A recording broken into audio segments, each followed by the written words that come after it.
إبراهيم حنيفا مسلما وما كان من المشركين اللهم إنا نسألك خير هذا اليوم فتحه ونصره ونوره وبركته وهداه ونعوذ بك من شر ما فيه وشر ما بعده اللهم إنا نسألك علما نافعا ورزقا طيبا وعملا متقبلا.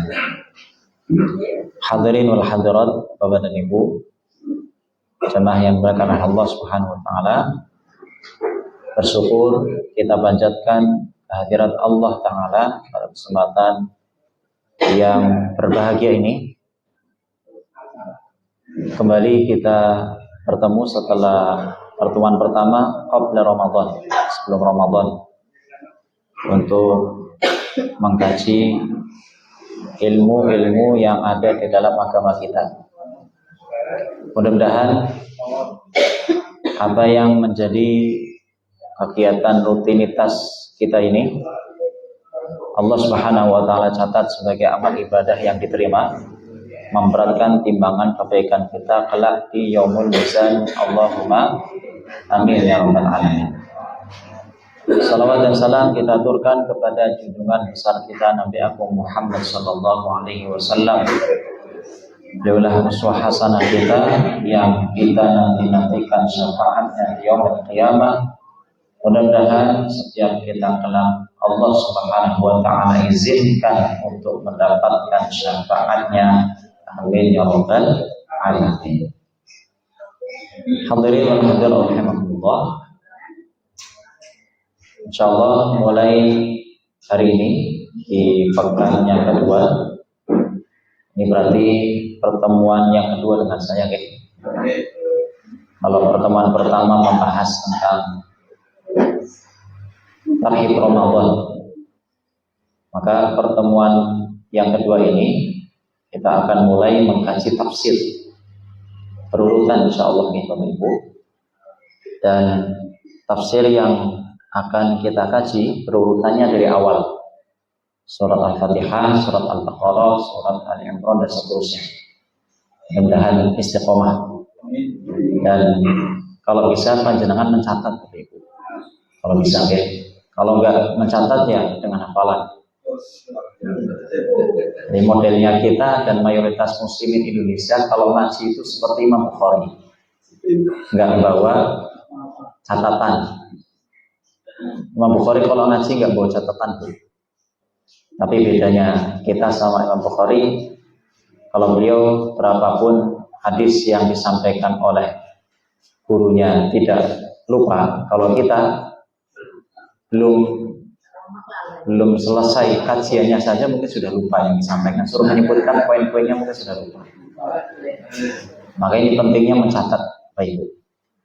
Dan mencatat ini salah satu di antara 3 cara menjaga ilmu. Menjaga ilmu itu kata Ibnu Katsir ada 3 cara. Yang pertama dengan lisan menyampaikan. Yang kedua dengan tulisan, dengan tangan. Dan yang ketiga dengan akal, dengan otak, dengan cara menghafal. Maka mumpung ini masih di awal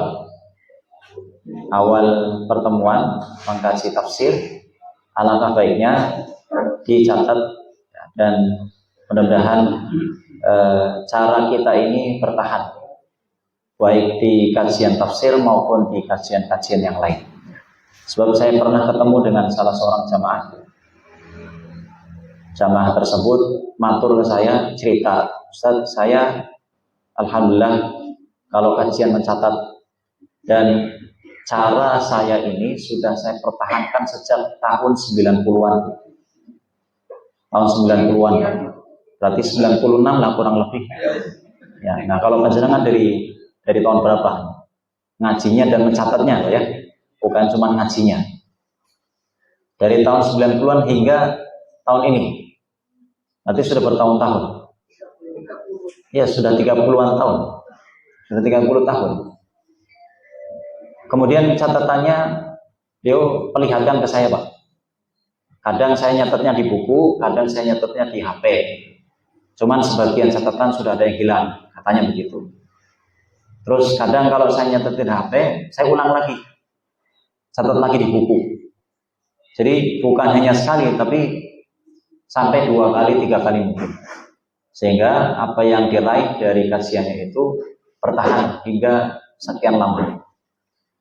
Faedahnya adalah kalau kita lupa bisa merujuk ke catatannya. Tapi kalau kita nggak nyatet, mau merujuknya kemana? Kalau lupa. Kalau ke temen yang nyatet, ya kalau temennya nyatet, kalau ketemu juga sama teman. Maka faedahnya adalah menjaga ilmu.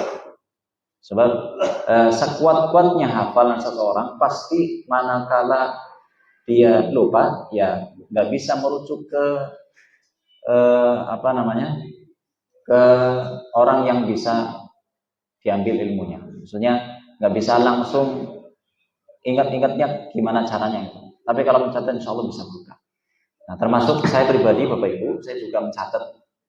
Makanya saya kemana-mana kalau kajian bawa tablet ini, isinya semuanya kajian ini. Saya buat folder sendiri, buat kolom sendiri, tafsir, hadis, kemudian sirah nabawiyah, fikih dan seterusnya. Maka ini nasihat untuk diri saya pribadi, sekaligus untuk panjenengan. Siapapun yang ingin mengambil nasihat ini, marilah kita budayakan, biasakan untuk mencatat, baik di dalam HP, tablet, ataupun di buku catatan. Hadirin wal hadirat rahimani rahimakumullah. Surat yang akan menjadi kajian kita di pertemuan perdana ini, kajian tafsir, adalah surat Al-Fatihah. Ya. Kemana-mana insya Allah kalau kajian tafsir, surat pertama kali yang dikaji adalah surat apa? Al-Fatihah. Mungkin kajian ini sudah sering panjenengan dengarkan tafsir surat Al-Fatihah. Tapi saya yakinnya setiap mubalik atau pembicara dalam menyampaikan memiliki karakteristik yang berbeda-beda. Terkadang ada ilmu yang disampaikan di satu mubalik tidak disampaikan di mubalik yang lain. Dan pasti akan ada faedah baru yang tidak didapatkan di mubalik yang lain, di mubalik yang satunya didapatkan.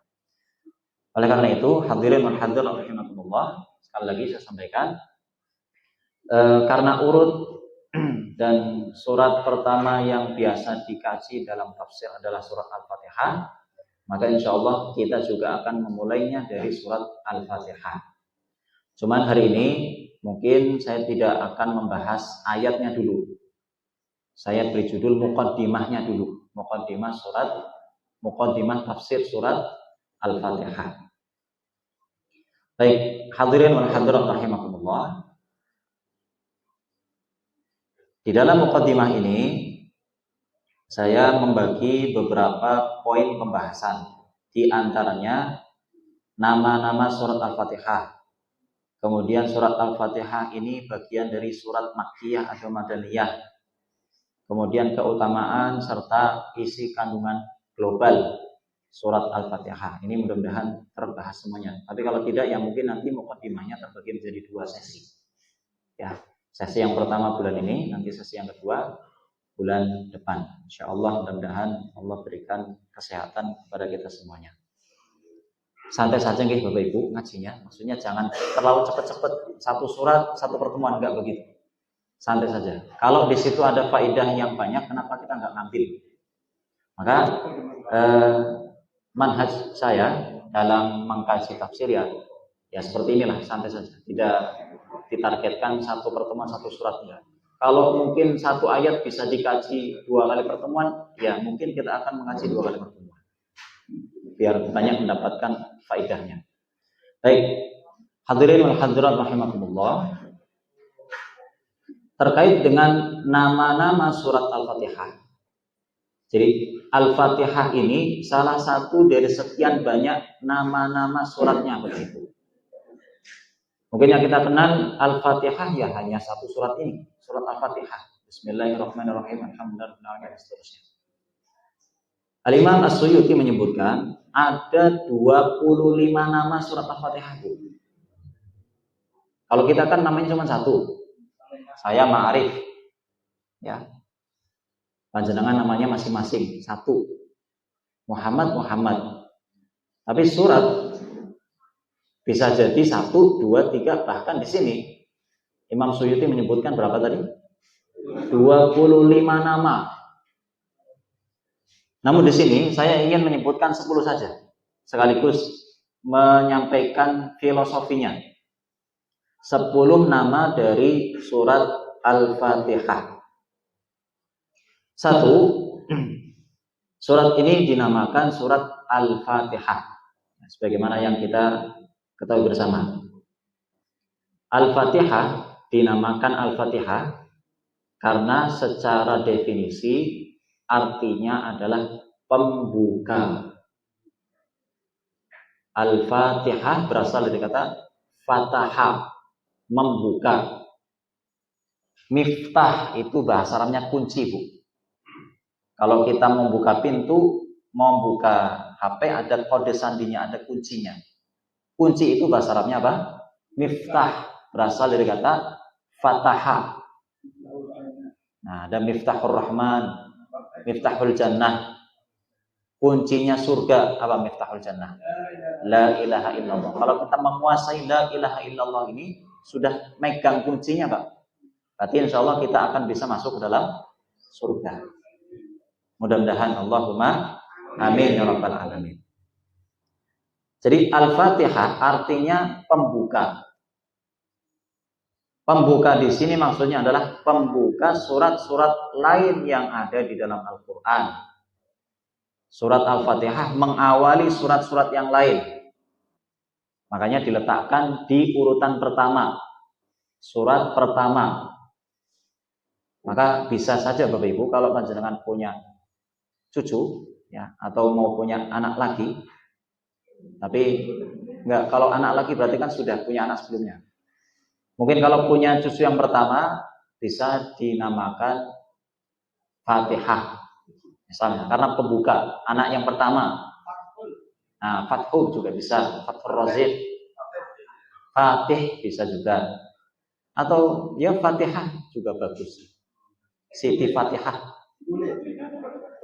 atau yang semisalnya, yang kalau cermati dari segi bahasa maknanya sama seperti Al-Fatihah. Ini anak pertama.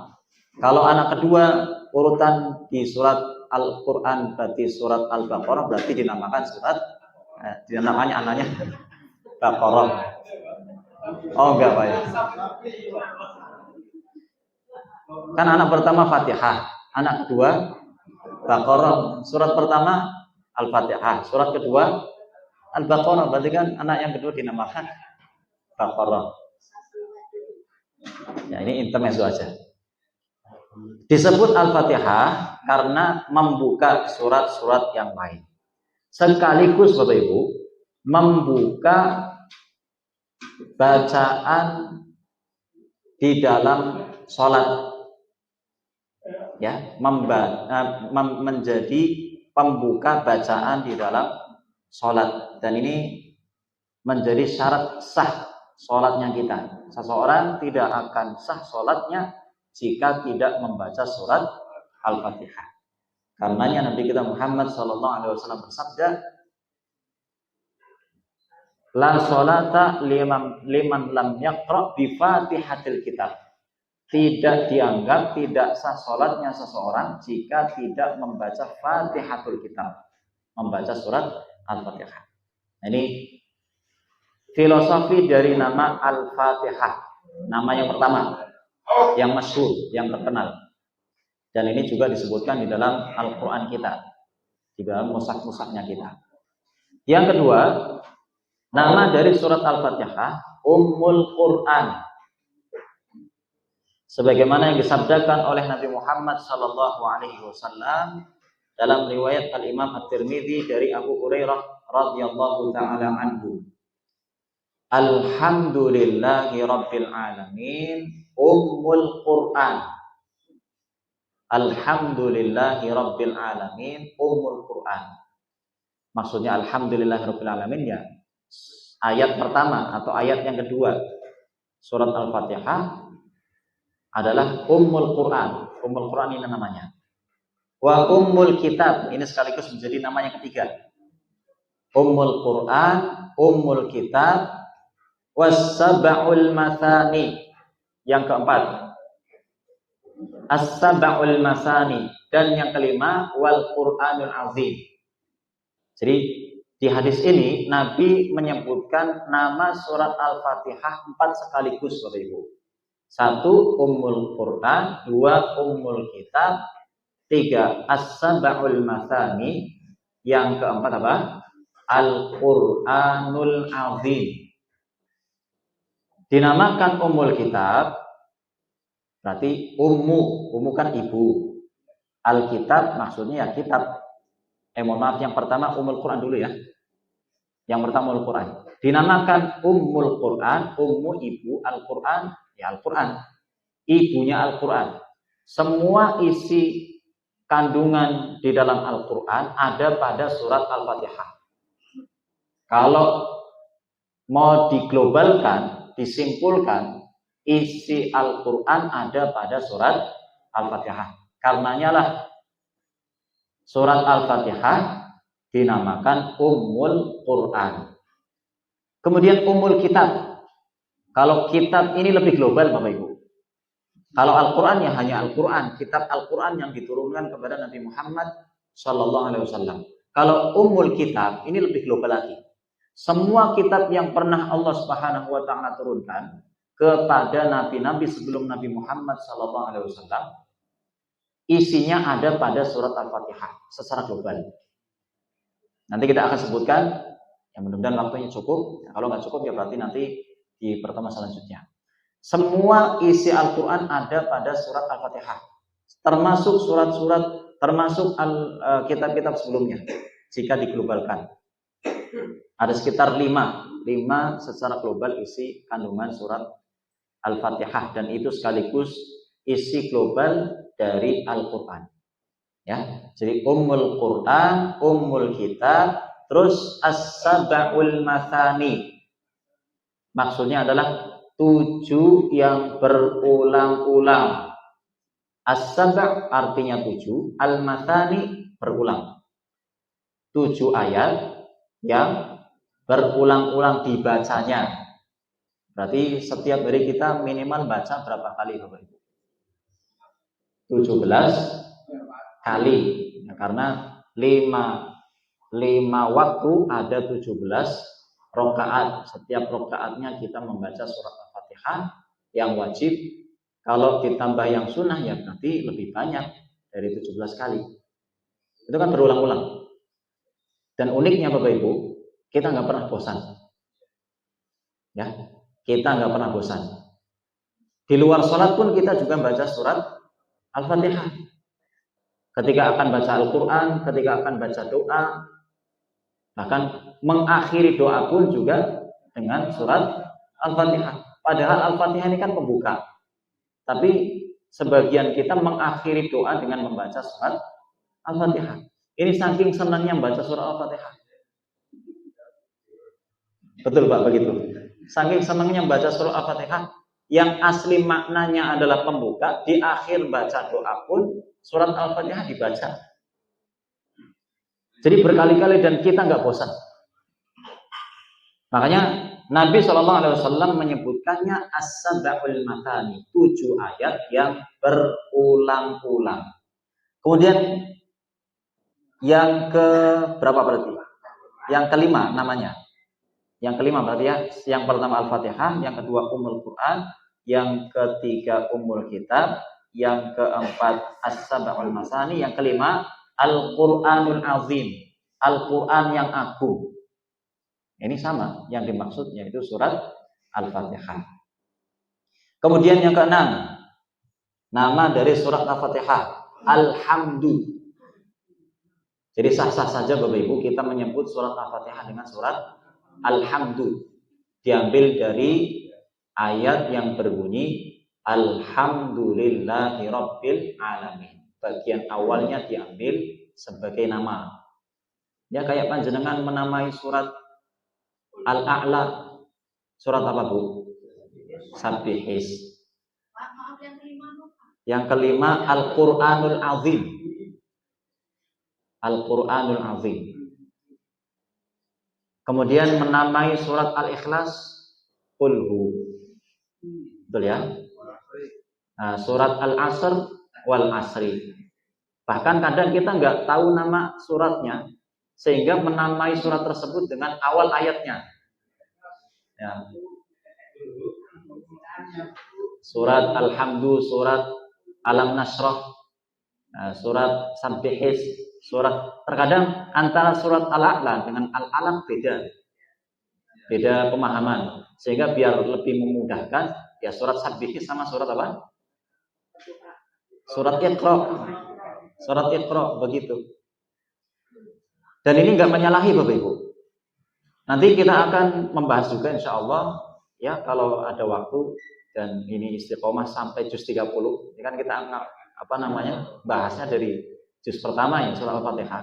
Nanti di juz 30, di surat-surat juz 30 akan kita dapati surat-surat yang seperti surat Al-Kafirun. Al-Kafirun ini memiliki nama yang lain. Qul ya ayyuhal kafirun. Surat Qul ya ayyuhal kafirun. Satu ayat dinamakan satu surat. Menjadi nama satu surat. Seperti surat Al-Ikhlas. Nama lain dari surat Al-Ikhlas? Enggak, selain Qul hu apa Pak? Surat Al-Masad. Al-Masad, benar kan? Al-Masad. Kalau Al-Lahab surat apa? Surat Tabat. Enggak, selain surat Tabat, selain Al-Lahab, surat apa? Al-Masad ya, berarti keliru. Yang Al-Lahab Al-Masad. Terus surat Al-Insyirah, surat Alam Nasrah, Asy-Syarh, termasuk surat Alam Nasrah laka sadrak. Satu ayat dijadikan nama surat. Ini sah-sah saja Bapak Ibu. Sebagaimana surat-surat yang lain, Al-Fatihah juga menamai dirinya, atau para ulama menamai surat Al-Fatihah ini dengan Alhamdu. Karena ada ayat yang berbunyi Alhamdulillahi Rabbil Alamin. Kemudian nama yang ketujuh, surat As-Shalah. Surat Salat. Kira-kira kenapa ini dinamakan surat Salat? Bukan Bapak Ibu. Bukan karena itu. Filosofinya adalah karena hadis Nabi Muhammad SAW di mana beliau bersabda, hadis ini hadis qudsi, berarti Allah Subhanahu wa taala yang berfirman.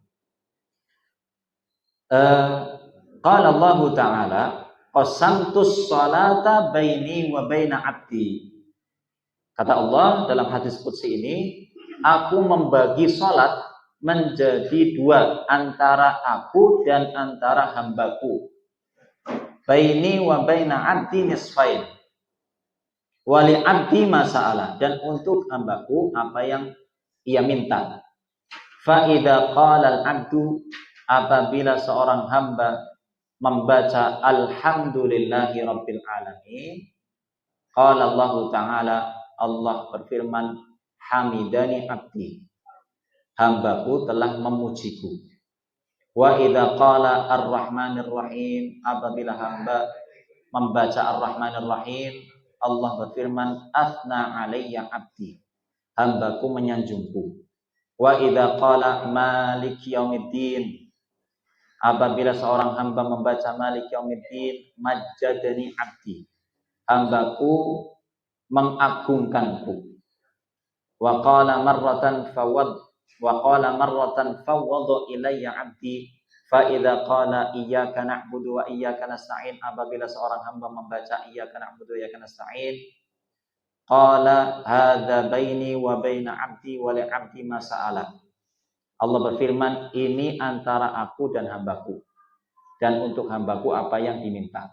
Fa idza qala ihdinas siratal mustaqim siratal ladzina an'amta 'alaihim ghairil maghdubi 'alaihim waladdallin, Allah berfirman, hadza li 'abdi wa li 'abdi ma sa'ala. Ini untuk hambaku dan bagi hambaku apa yang diminta. Jadi di sini disebutkan di awal tadi qasamtus salata, Kata Allah dalam hadis qudsi, aku membagi sholat. Maksudnya sholat di sini adalah surat Al-Fatihah. Bagian pertama untuk hamba, bagian pertama untuk Allah, bagian kedua untuk hamba. Maksudnya untuk Allah apa?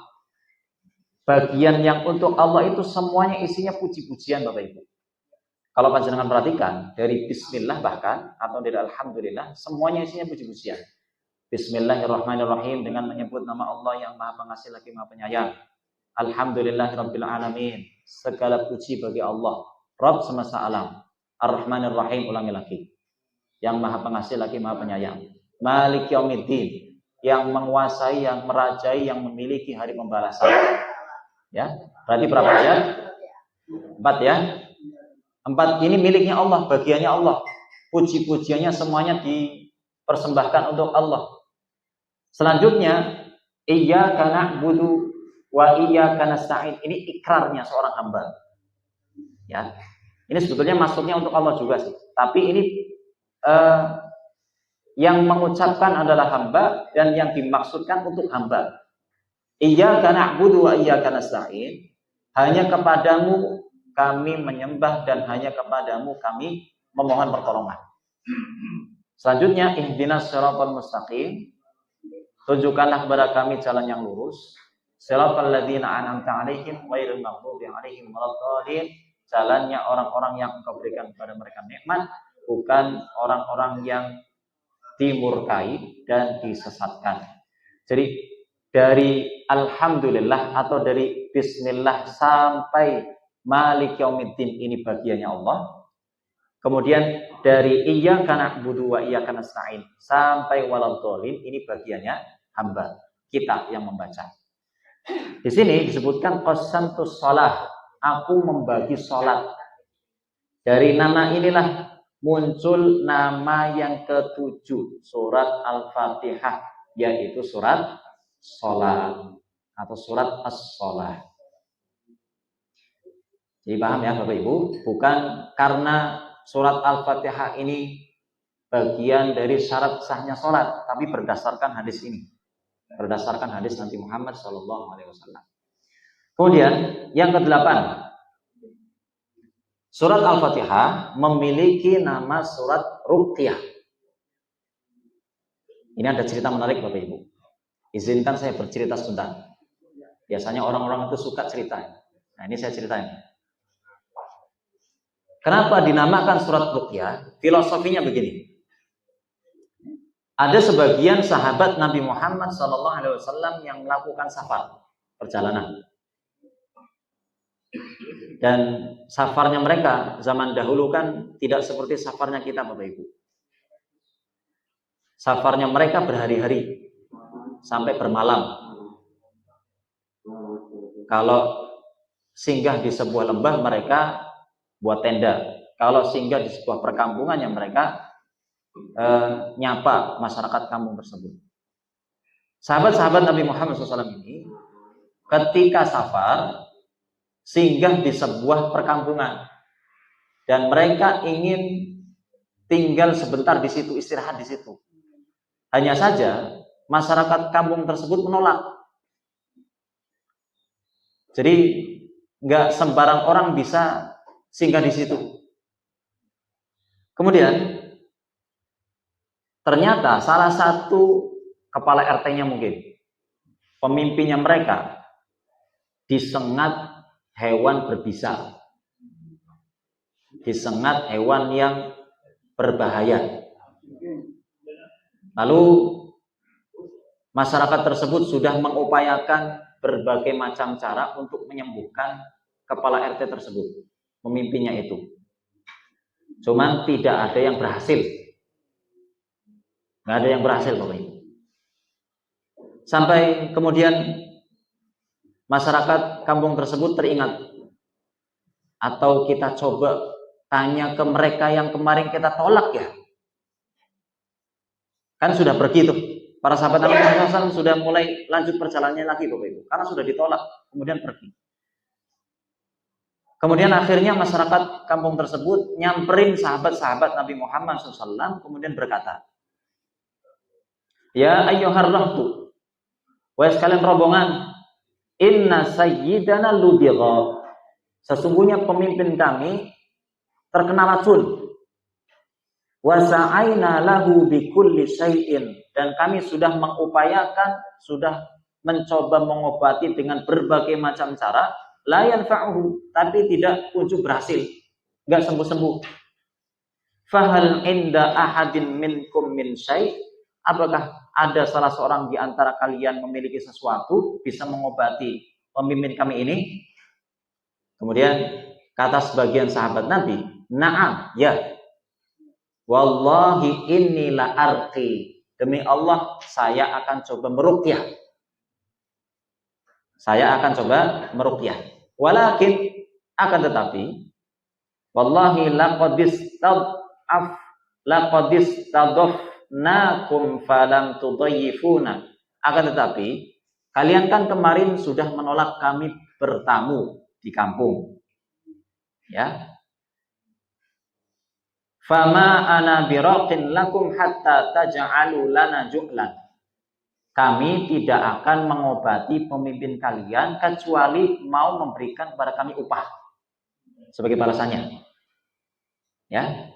Hingga akhirnya, singkatnya, terjadilah kesepakatan jika mau mengobati, mereka akan diberikan upah beberapa ekor kambing ala qati'in minal ghanam.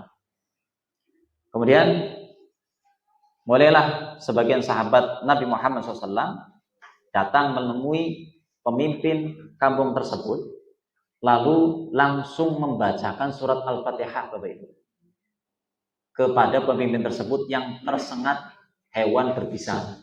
Ini fisik berarti ya, penyakit fisik. Penyakit fisik tapi diobatinya dengan baca surat Al-Fatihah. Kalau kita penyakit fisik diobatinya dengan apa, Pak? Ya fisik juga. Berobatnya kemana, Bu? Dokter, rumah sakit. Mungkin orang sekarang kalau penyakitnya fisik kemudian diobatinya dengan baca Al-Quran, dinilai nggak nyambung. Ya, dinilai nggak nyambung. Tapi ternyata ini terjadi di zaman Nabi Muhammad SAW. Datanglah sahabat Nabi ke pemimpin kampung tersebut, lalu membacakan surat Al-Fatihah. Tentu dengan niat yang betul-betul ikhlas, dengan penghayatan, ya, sekaligus niat menyembuhkan juga.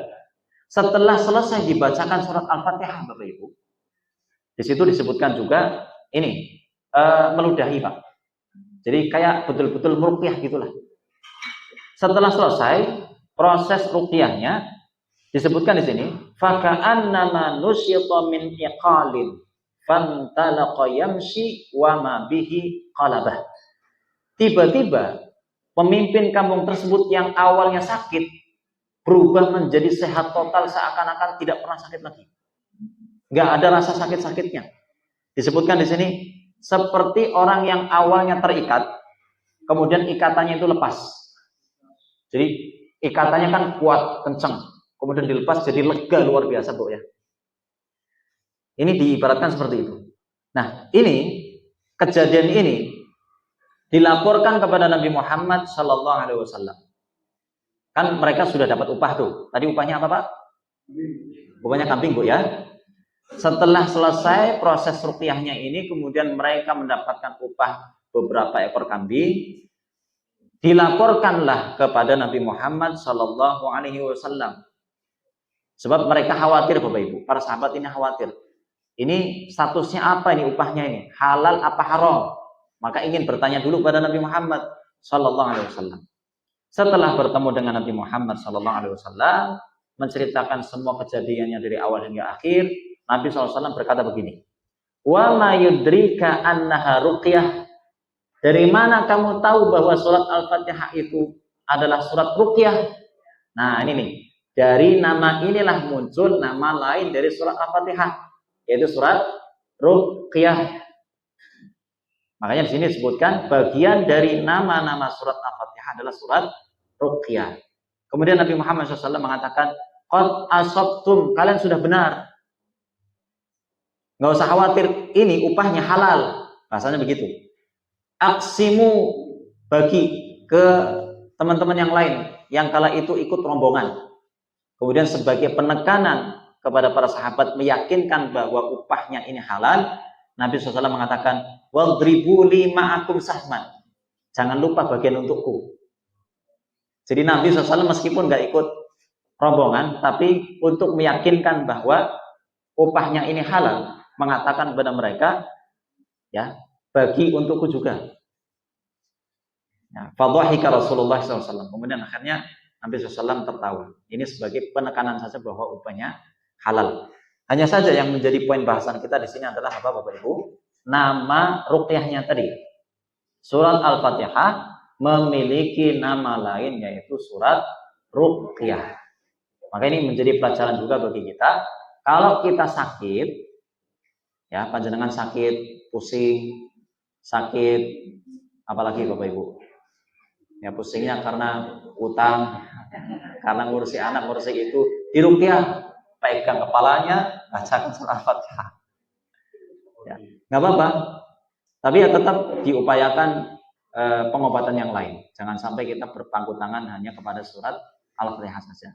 Sebab maksudnya begini, secara syar'i kita melakukan pengobatannya, secara medis juga kita melakukan pengobatannya. Ya. Nah, hadirin sekalian Allah, nama berikutnya dari nama-nama surat Al-Fatihah adalah surat Syifa. Nah, ini sekaligus menegaskan tadi. Surat Syifa menegaskan nama surat sebelumnya, surat Ruqyah yang berhasil menyembuhkan pemimpin kampung tersebut. Nabi SAW bersabda, Fatihatul Kitab, surat Al-Fatihah, Syifaun min kulli sammin, merupakan obat bagi setiap penyakit. Syifa di sini maknanya obat bagi penyakit yang fisik maupun non fisik, Bapak Ibu. Kalau penyakit fisik dalilnya salah satunya tadi yang sudah kita sebutkan ceritanya. Kalau penyakit non fisik, penyakit hati, ya, bacakan surat Al-Fatihah, maka insya Allah hati kita akan tenang. Kalau betul-betul menghayati. Secara khusus Al-Fatihah dinamakan surat Syifa. Tapi secara umum surat-surat yang lain atau Al-Quran juga dinamakan Syifa. Sebagaimana firman Allah Subhanahu wa taala dalam surat Yunus ayat 57, A'udzu billahi minasyaitonir rajim. Ya ayyuhan nasu qad ja'atkum mau'izatun mir rabbikum wa shifaa'un lima fis sudur. Wahai sekalian manusia, telah datang kepada kalian mau'izah, nasihat dari Rabb kalian dan penyembuh atau obat bagi hati. Syifa di sini maknanya Al-Qur'an secara umum. Berarti kan semua surat yang ada di dalam Al-Qur'an merupakan apa? Syifa, obat. Tapi secara khusus Nabi menyebutkan Al-Fatihah Syifa. Maka dari sinilah bisa diambil kesimpulan salah satu nama dari surat Al-Fatihah adalah surat Syifa. Dan ini nampaknya diambil oleh banyak orang, banyak muslimin sebagai nama anak, nama toko, nama usaha. Toko Asyifa, rumah sakit Asyifa, Nur Syifa, termasuk anak saya. Anak saya namakan Syifa, Bapak Ibu. Anak yang kedua, Nahla Syifa. Nahla ini, Nahla artinya apa? Lebah. An-Nahl. Saya memberi nama Nahla Syifa ini teringat ketika membaca surat An-Nahl, Bapak Ibu. Saya mikir, ini anak saya mau kasih nama apa ya? Waktu itu baca surat An-Nahl, juz 14, oh ya lebah. Lebah, Nahl itu jamak, berarti lebahnya banyak. Tapi kalau lebahnya satu, Nahlah. Nahla. Ya. Terus sifatnya apa? Kelanjutannya apa? Masa cuma satu suku kata? Kok Nahla doang? Tambahin lagi dong. Kan biasanya orang Indonesia banyak tuh. Bahkan saya punya teman namanya panjang sekali Bapak Ibu. Adin Syam fil ardi Wahyudi Putra. Ini nama satu orang. Manggilnya apa? Din. Manggilnya cuma Din tuh. Namanya panjang tapi manggilnya hanya Din. Nah, maka ketika saya milih nama Nahla, saya mikir lanjutannya apa ya? Nama panjangnya apa ya? Nah, saya teringat lebah kan menghasilkan madu, betul ya? Madu di dalam surat An-Nahl ini disebut sifat juga. Maka saya jadikan sifat sebagai nama panjangnya. Jadi Nahla Sifat. Nah, ini filosofi nama anak saya yang Nahla Sifat. Kenapa?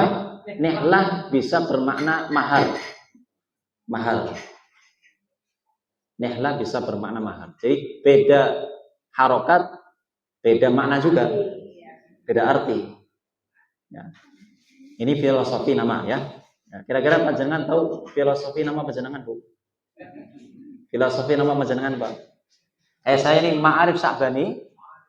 Ma'arif Sya'bani. Sya'ban berasal dari kata Sya'ban. Sya'bani berasal dari kata Sya'ban. Karena saya lahir di bulan Sya'ban, Pak. Tanggal 27 Sya'ban. Berarti kemarin saya baru ulang tahun. Sebelum Ramadan. Dinamakan Ma'arif Sya'bani karena Bapak pengen memberi nama Ma'arif. Dinamakan Sya'bani ya karena ibu pengen memberi nama Sya'bani karena lahir di bulan Sya'ban. Ini gimana kalau digabungkan cocok nggak? Dikonsultasikanlah ke Kiai Warmat. Warmat paham ya, Pak ya? Sudah meninggal. Saya ngalami waktu usia SD. Nah, akhirnya ditanyakan, gimana Pak Kiai? Cocok nggak Ma'arif Sya'bani? Cocok. Ma'arif Sya'bani jadilah saya sekarang. Jadi kalau diartikan Ma'arif Sya'bani ini artinya menangi bulan Sya'ban, Bu. Ma'arif kan artinya mengetahui. Ya, tahu bulan Sya'ban, ngalami bulan Sya'ban meskipun hanya sebentar. Kan tanggal 27. Bentar lagi berpindah ke bulan Ramadan. Hanya 2 hari atau 3 hari saya ngalami bulan Sya'ban di tahun tersebut. Makanya dinamakan Ma'arif Sya'bani. Ini filosofi arti dari nama Ma'arif Sya'bani. Ya, akhir Sya'ban. Asal-asalan goyang. Yang keren-keren, Alex. Terus apa lagi? Apa Pak? Richard. Terus? Rustam ya?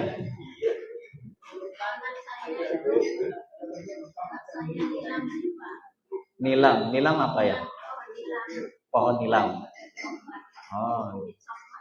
Oh, Masya Allah. Ya bagus itu, filosofinya bagus. Ini pelajaran ya bagi kita. Kalau beri nama ya ada filosofinya, paham gitu loh. So, terkadang orang itu punya nama tapi nggak paham filosofinya.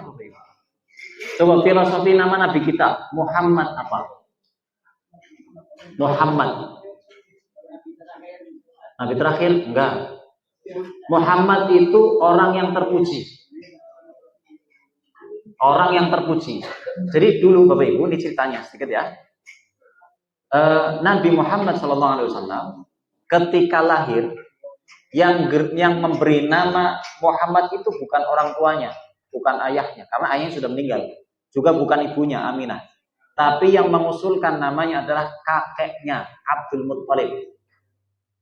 Dan nama Muhammad ini belum ada sebelumnya. Tidak ada orang yang memiliki nama Muhammad. Makanya namanya asing. Ditanya oleh orang-orang sekitar kepada Abdul Muttalib, "Limadza ma sammaitahu bi asma'i ahli baitina?" Kenapa engkau wahai Abdul Muttalib tidak menamakan cucumu ini dengan nama-nama dari kalangan keluarga kita? Abdullah, Abdul Muttalib, Abdul Lata, Abdul Uzza. Gak ada nama Muhammad Bapak itu. Asing. Apa kata Abdul Muttalib? Ya.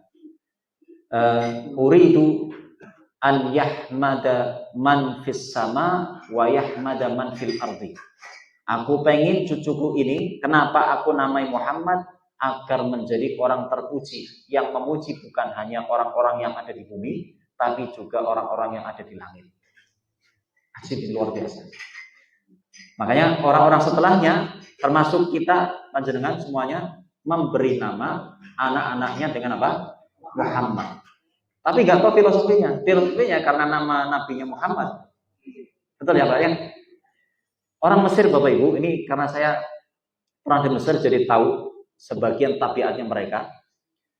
Orang-orang Mesir sangat suka dengan nama Muhammad. Dan mayoritas nama mereka adalah Muhammad. Atau yang semisal. Yang semisal maksudnya Muhammad, Ahmad, Mahmud, Hamad, Ahmad. Hamdan termasuk. Yang berasal dari kata Hamidah.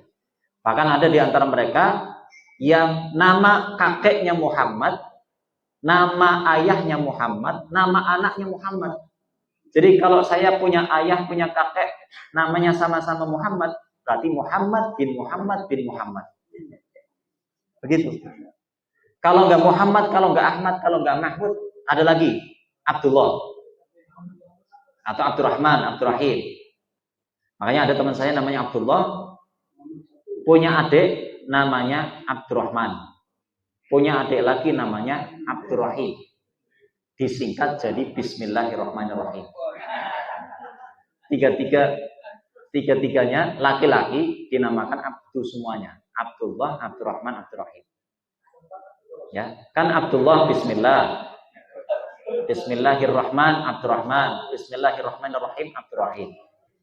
Menarik ya Bapak Ibu. Nah, ini salah satu nama dari surat Al-Fatihah yaitu Asy-Syifa. Ini baru bahas surat-surat nama-namanya. Sudah jam 8. Ya udah, ini saya cukupkan sampai 10. Terakhir ini karena mohon maaf Bapak Ibu, setelah ini saya ada walimahan, jadi harus segera beranjak ke tempat berikutnya. Yang ke-10 yang terakhir, nama lain dari surat Al-Fatihah adalah Asasul Quran. Asasul Quran. Maknanya adalah pondasinya Al-Quran. Sebagaimana Ibnu Abbas menamainya dengan nama tersebut. Asasuha maksudnya pondasinya adalah Bismillahirrahmanirrahim. Pondasi dari surat Al-Fatihah, asasuha berarti asasul Quran adalah Bismillahirrahmanirrahim. Baik, berarti ada 10 nama ya. Ini muqaddimah pertama, berarti terpaksa harus dibagi menjadi 2 muqaddimah. Sebelum nanti kita masuk ke ayat demi ayat surat Al-Fatihah. Baik, mungkin ini yang dapat kita kasih di kesempatan kali ini. Insyaallah kita lanjutkan lagi di pertemuan berikutnya. Mudah-mudahan panjenengan masih ingat. Ya, tidak lupa bagi yang tidak mencatat. Oh, nyatat. Hanya nanti biasa kalau saya ngisi pengajian seperti ini Bapak Ibu, saya akan mereview dulu. Memurojaah sebentar sebelum melanjutkan ke materi sebelumnya. Dan biasanya saya akan tanya-tanya. Ya, panjenengan ingat nggak kemarin pembahasannya apa? Kalau panjenengan nggak bisa menjawab, berarti nggak nyatet. Kemungkinan begitu. Atau lupa. Wallahu a'lam bishawab. Barakallahu subhanakallahumma bihamdika asyhadu an la ilaha illa anta astaghfiruka wa atubu ilaik. Assalamualaikum warahmatullahi wabarakatuh.